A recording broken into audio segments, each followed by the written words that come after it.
जय हिंद। आप सभी का एफडी क्लासेस में स्वागत है।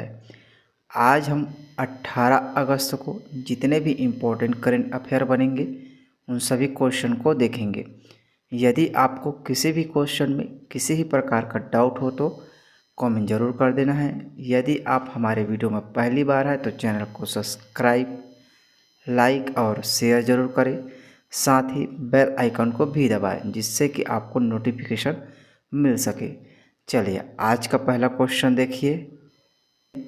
मुख्यमंत्री श्री भूपेश बघेल ने प्रदेश में साहित्यकारों को कितने श्रेणियों में छत्तीसगढ़ साहित्य अकादमी सम्मान दिए जाने की घोषणा की है? इनका सही आंसर होगा 3 श्रेणी में छत्तीसगढ़ साहित्य अकादमी सम्मान दिए जाने की घोषणा की है। याद रखेंगे, बहुत ही इम्पोर्टेंट है।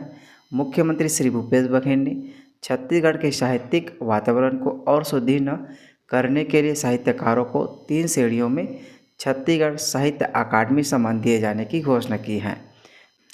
पहला श्रेणी में जिसमें छत्तीसगढ़ी एवं अन्य बोली जैसे गोड़ी, हल्बी, सरगुजिया, कुड़ुक आदि में लिखे गए साहित्य के लिए दिए जाएंगे। दूसरा श्रेणी में हिंदी में लिखे गए पद के लिए दिए जाएंगे और तीसरे श्रेणी में हिंदी में लिखे गए गद्य के लिए यह सम्मान दिए जाएंगे। याद रखेंगे, हर श्रेणी में सम्मानित साहित्यकारों को 5 लाख रुपए तक के नगद पुरस्कार एवं प्रशस्ति पत्र प्रदान किए जाएंगे। यह घोषणा मुख्यमंत्री भूपेश बघेल द्वारा 15 अगस्त 2023 को स्वतंत्रता दिवस के अवसर पर किया गया है। चलिए अगला प्रश्न देखिए। मुख्यमंत्री श्री भूपेश बघेल ने मुख्यमंत्री निर्माण श्रमिक पेंशन सहायता योजना के तहत कितने रुपए मासिक पेंशन दिए जाने की घोषणा की है? तो इनका सही आंसर होगा 1500 रुपये मासिक पेंशन दिए जाने की घोषणा की है।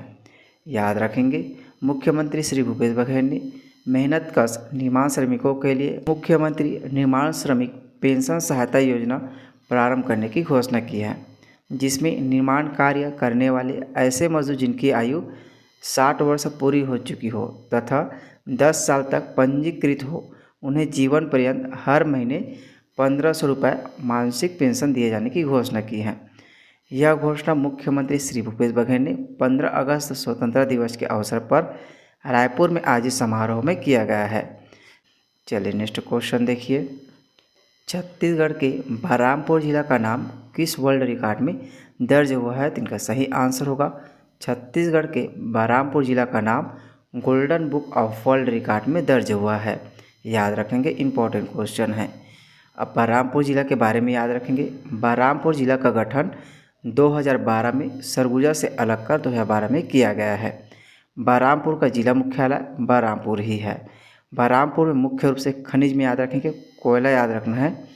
कोयला प्रमुख रूप से पाया जाता है बलरामपुर में, जहाँ तातापानी लहसुन पाट प्रमुख है। बलरामपुर में ही बक्साइट याद रखना है। बक्साइट प्रमुख रूप से लहसुन पाट, जमीर पाट में पाया जाता है। सर्वाधिक की बात की जाए तो जारंग पाट में सबसे अधिक बक्साइट पाया जाता है, इसे याद रखेंगे। और बलरामपुर में ही प्रमुख रूप से अभयारण्य को याद रखना है। अभयारण्य में सेमरसोत अभयारण्य याद रखेंगे। सेमरसोत अभयारण्य का स्थापना 1978 में किया गया है। इसका क्षेत्रफल 430 वर्ग किलोमीटर है, इसे याद रखेंगे। साथ ही बलरामपुर में पाट प्रदेश याद रखेंगे। पाट प्रदेश में सामरी पाट, जमीर पाट और जारंग पाट याद रखेंगे। सामरी पाट में आपको प्रमुख रूप से याद रखना है, इसमें छत्तीसगढ़ की सबसे ऊंची चोटी गौरलाटा स्थित है, जिनका ऊंचाई 1225 मीटर है, इसलिए इसको आपको याद रखना है। सामरी पाट बलरामपुर जिला में है। गुफा में प्रमुख रूप से याद रखेंगे अर्जुनगढ़ का गुफा याद रखेंगे इसमें, जहाँ आरा पर्वत पर स्थित है।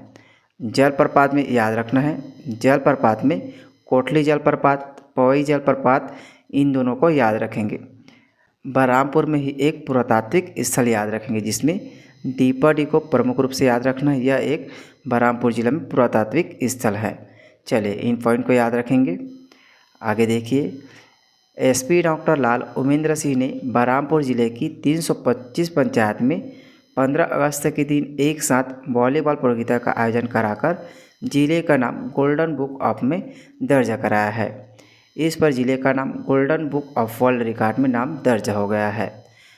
सामुदायिक पुलिसिंग के तहत 325 ग्रामों में आयोजित वॉलीबॉल प्रतियोगिता में 650 टीमों को खेल किट भी प्रदान किए हैं।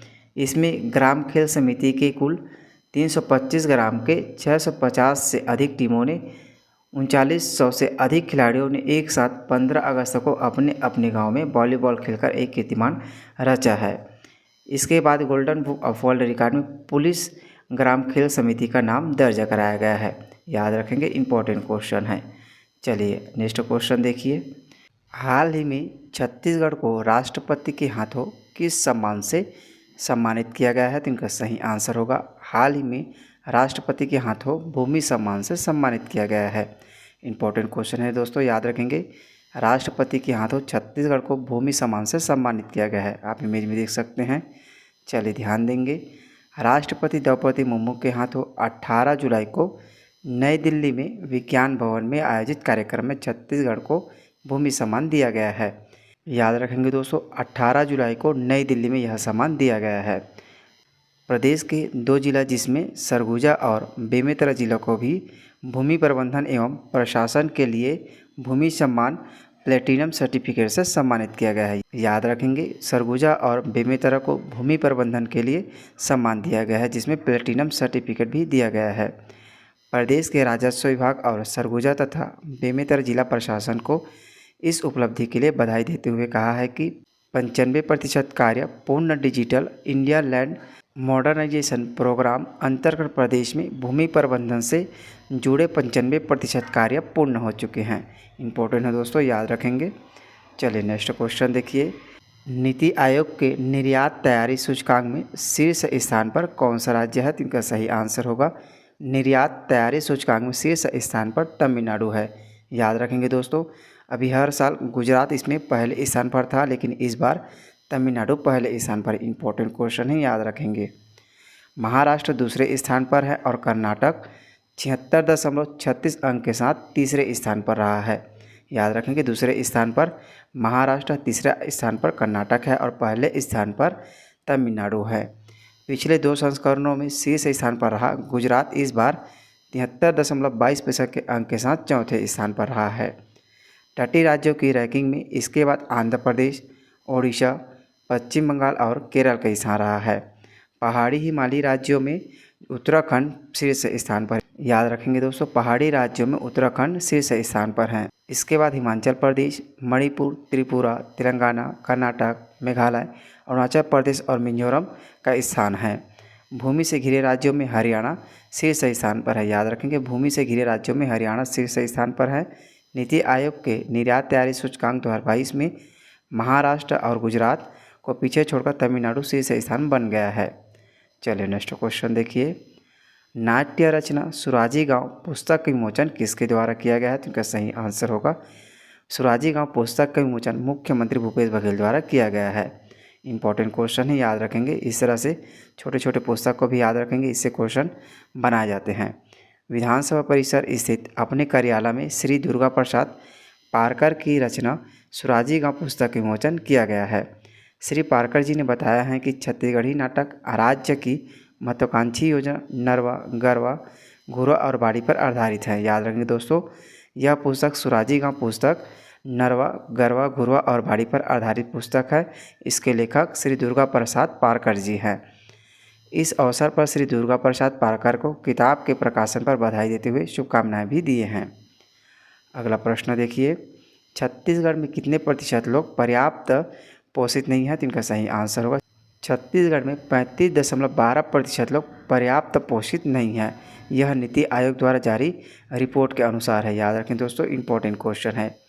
नीति आयोग द्वारा जारी रिपोर्ट में बिहार 42.20% लोग पर्याप्त पोषित नहीं हैं। सबसे लास्ट में बिहार का स्थान है, इसमें याद रखेंगे। इसके बाद झारखंड का स्थान है, 40.32% के साथ झारखंड का स्थान है। गुजरात में 38.09% पर्याप्त पोषित नहीं है। वहीं यूपी में 36.43% लोग पर्याप्त पोषित नहीं हैं। छत्तीसगढ़ में 35.12% लोग पर्याप्त पोषित नहीं हैं। याद रखेंगे दोस्तों, इम्पॉर्टेंट है।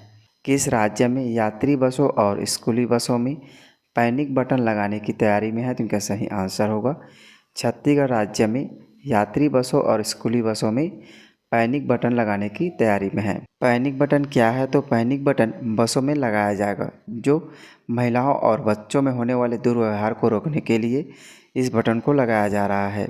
इस बटन को दबाने से पुलिस विभाग में इनकी जानकारी मिल जाएगी। आगे देखेंगे, छत्तीसगढ़ में यात्री बसों में महिलाओं और स्कूली बसों में विद्यार्थियों की सुरक्षा को सुनिश्चित करने के लिए पैनिक बटन लगाने की तैयारी है। पैनिक बटन लगाने से बस में किसी प्रकार की दुर्घटना, छेड़छाड़ होने पर पैनिक बटन दबाने से तुरंत कंट्रोल रूम को सूचना मिल जाएगी। इसके साथ ही बसों का लोकेशन, स्पीड आदि का भी पता चलता रहेगा। जीपीएस सिस्टम का कंट्रोल रूम डायल 112 कार्यालय में बनाया जाएगा। परिवहन विभाग छत्तीसगढ़ से प्राप्त जानकारी के अनुसार इस व्यवस्था के शुरू होने से जनता को किसी तरह के खतरे या अनहोनी होने से निपटने से काफ़ी सहूलियत मिलेगी। वर्तमान में प्रदेश में कुल 12,000 बसें संचालित हैं, जो अलग अलग रूट से प्रदेश के कोने कोने तक जा रही है। इसी तरह राज्य में लगभग 6,000 स्कूल बस भी संचालित हैं। चलिए नेक्स्ट क्वेश्चन देखिए। पिछले वीडियो में हमने आपसे क्वेश्चन पूछा था कि छत्तीसगढ़ के किस व्यक्ति को गज गौरव राष्ट्रीय पुरस्कार से सम्मानित किया गया है। तो इनका सही आंसर होगा श्री दीपक शर्मा को गज गौरव राष्ट्रीय पुरस्कार से सम्मानित किया है। अब आपके लिए आज का क्वेश्चन है, देश में अपनी तरह का पहला हाईटेक धोबी घाट का लोकार्पण कहाँ किया गया है। तो इनका सही आंसर आप कमेंट बॉक्स में ज़रूर दीजिएगा। चलिए मिलते हैं अगले वीडियो में। जय हिंद, जय छत्तीसगढ़।